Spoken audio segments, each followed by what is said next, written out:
Muy buenas, hola a todos, gracias por estar aquí un día más en el rincondelsano.com. Vamos a continuar con nuestra tarea divulgativa para seguir compartiendo información sobre salud y con un vídeo muy interesante, una pequeña revisión sobre el síndrome post-finasteride que se pidió en la caja de comentarios y que vamos a abordarla en un vídeo. Me parece además un tema muy interesante, más de nicho, porque es verdad que es un tema que no le va a interesar a todo el mundo, pero siempre me gusta abordar ese tipo de problemas. Hay que darle luz. Y es posiblemente que dentro de unos años tenga más tendencia. Bueno, el síndrome post-finasteride es un conjunto de síntomas, un grupo de síntomas, si no, no le pondríamos la etiqueta de síndrome, derivados del uso de la medicación finasteride o finasterida, que es un medicamento que se utiliza para el tratamiento de la hiperplasia benigna de próstata. Hiperplasia, recordar, crecimiento de células excesivo, e hipertrofia, aumento del tamaño de la célula. Si nos referimos a la próstata, se hipertrofia porque aumenta de tamaño la propia glándula. Pero si ya nos metemos con el microscopio y miramos dentro de esa próstata, lo que se produce es una proliferación excesiva de sus células, del tejido epitelial prostático, que se denomina hiperplasia, el crecimiento excesivo de células. Y la descamación de este tejido epitelial es menor que la proliferación. Tiene que haber siempre un pequeño equilibrio. Por el propio envejecimiento, la próstata tiende a aumentar de tamaño. Y hay personas que no les va a dar problemas, pero otras personas sí que les puede dar guerra, ¿de acuerdo? Y hay que tratarlo.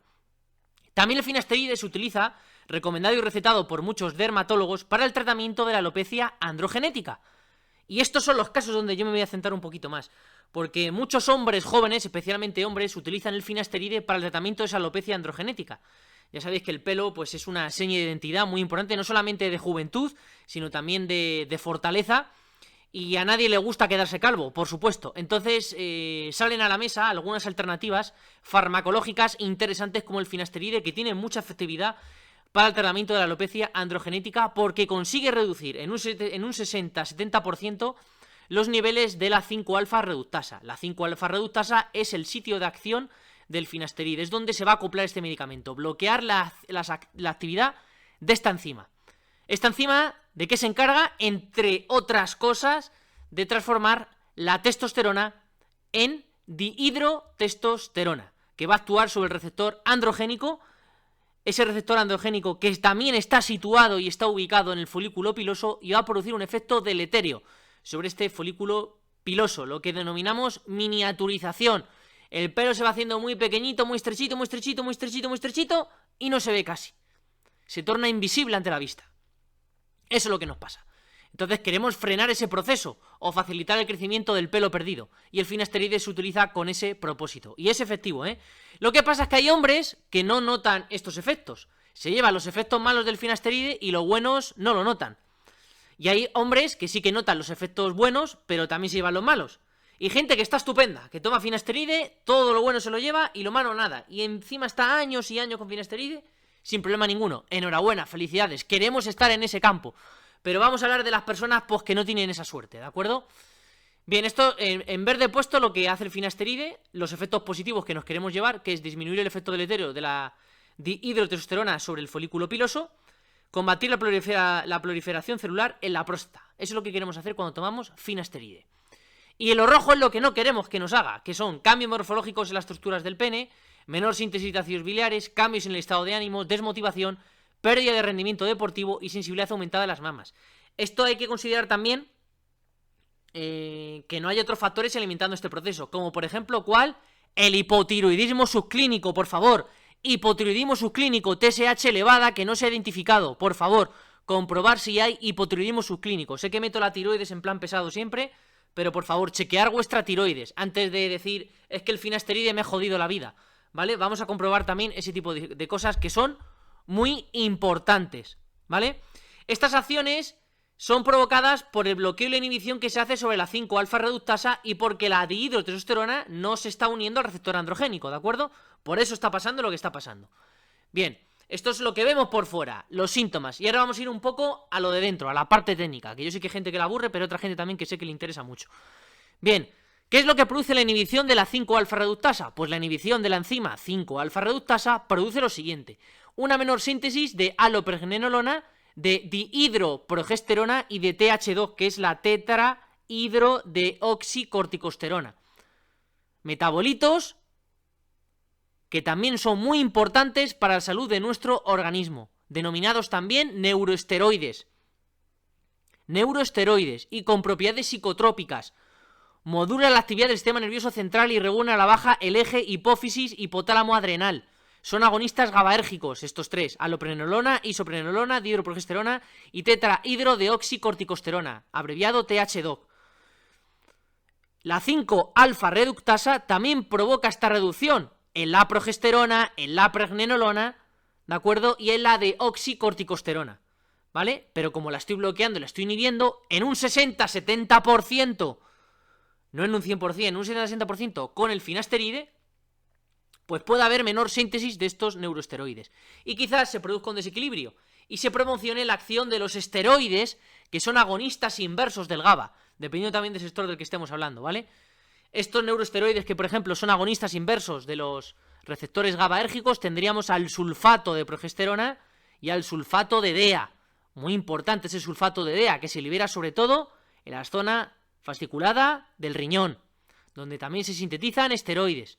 Y que además, conforme vamos aumentando de edad, el riñón va ocupando una gran actividad productora de esteroides, ¿de acuerdo? Más que nada por la atrofia que sufre tanto el ovario como el testículo. La toma de finasteride, que va a provocar también una menor expresión de receptores dopaminérgicos de 1 y de 2. ¿Por qué? Pues porque la dihidrotestosterona no se está uniendo al receptor androgénico. La dihidrotestosterona viene de la testosterona libre. La testosterona va acoplada a la SHBG y a la albumina, y la fracción libre es la que consigue entrar dentro de la célula y ejercer esas actividades genómicas. Esa testosterona sufre o una aromatización por la aromatasa, o también puede sufrir una modificación, una manipulación, no con las manos, una reducción por la 5-alfa-reductasa. Y la 5-alfa-reductasa me la va a transformar en dihidrotestosterona. Esta DHT se une al receptor androgénico y se produce una translocación, un viaje, un transporte. ¿Hacia dónde? Hacia el núcleo. ¿Y qué voy a hacer en el núcleo? Iniciar la transcripción. Transcripción de ARNM. ARN mensajero. Un mensaje, una misiva, que el empleado de correos se va a llevar a organelas celulares importantes, como por ejemplo el retículo endoplásmico o los ribosomas, para sintetizar proteínas. Proteínas, como por ejemplo receptores de membrana dopaminérgicos. Una menor expresión de receptores dopaminérgicos involucrada en la disfunción sexual que está relacionada con el síndrome por finasteride.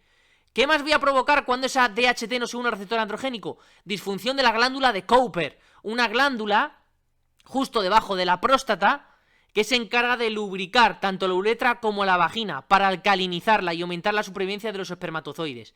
Y por eso hay muchas personas que dejan embarazada a su pareja por esto, porque la glándula de Cowper, cuando tenemos una erección y estamos muy excitados, libera pequeñas gotitas de líquido preseminal que tiene un contenido de espermatozoides muy bajo, mínimo, y espermatozoides que es muy difícil que sobrevivan, pero que no anula del todo las posibilidades de embarazo.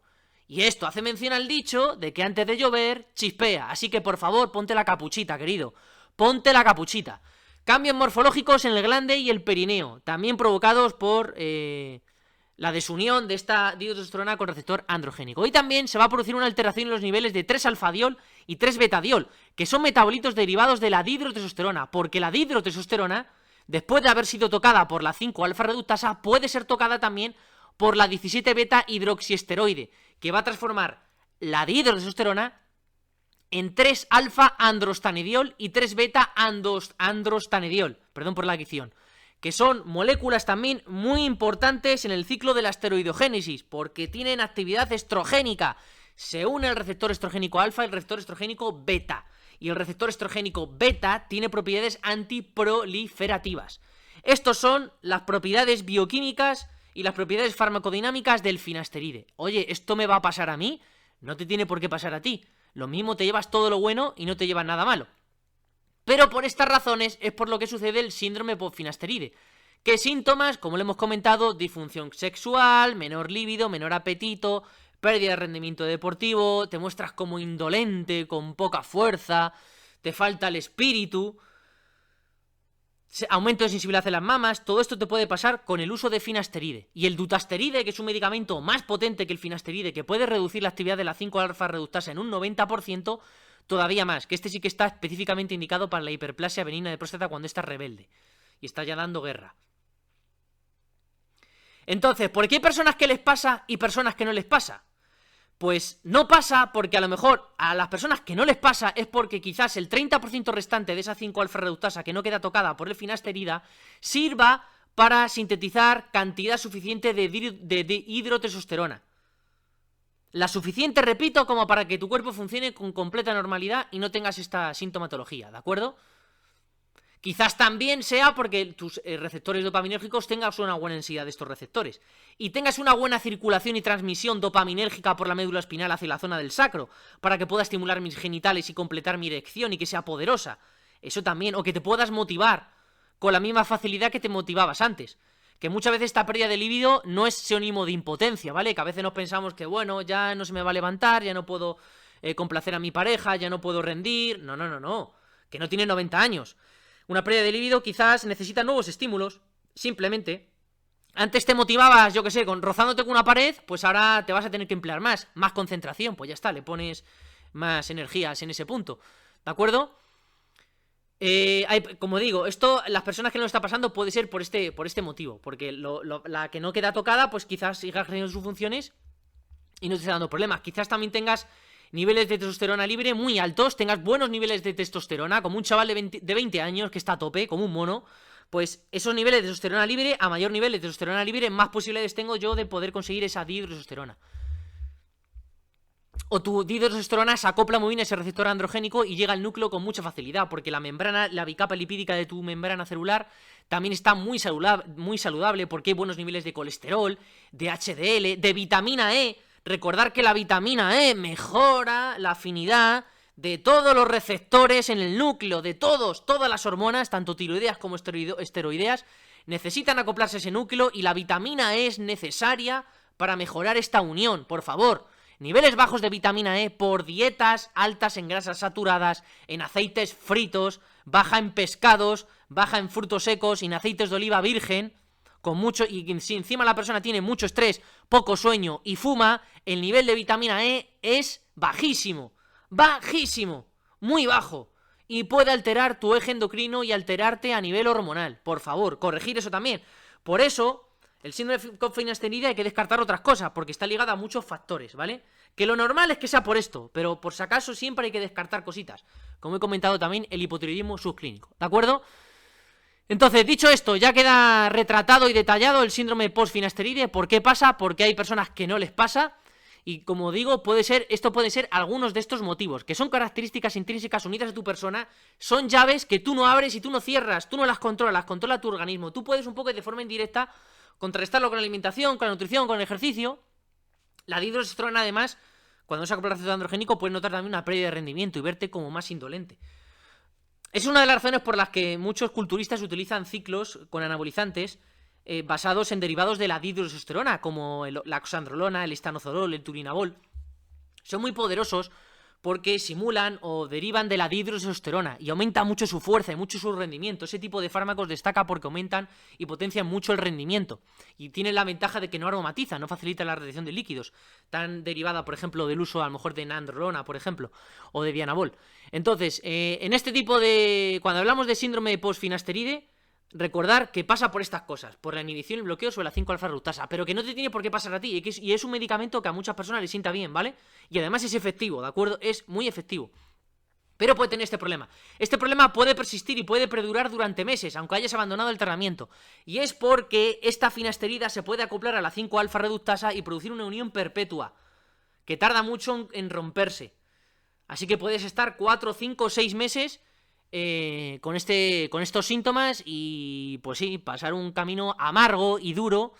Así que, bueno, algunas alternativas a esto ya lo abordaremos en otro vídeo, ¿vale? Para que no se haga más largo. Espero haber detallado bien las propiedades de la finasterida. No olvides que, repito, que es por eso, por el bloqueo de la 5-alfa-reductasa y esa disminución en los niveles de dihidrotestosterona, que habrá personas que les pase y personas que no. La dihidrotestosterona no lo he dicho tampoco, pero tiene más afinidad por el receptor androgénico, ¿vale? Más que la testosterona, 3 o 4 veces más que la testosterona y una potencia de 10 veces más que la testosterona. Eso es importantísimo. Por tanto, cuando tocas hormonas, te puedes encontrar también con estos inconvenientes. Espero que a ti no te pase, ¿de acuerdo? Pues gracias por haberos quedado hasta el final. Espero que os pueda servir de ayuda este vídeo. Nos vemos en la próxima. Hasta pronto. Chao, adiós.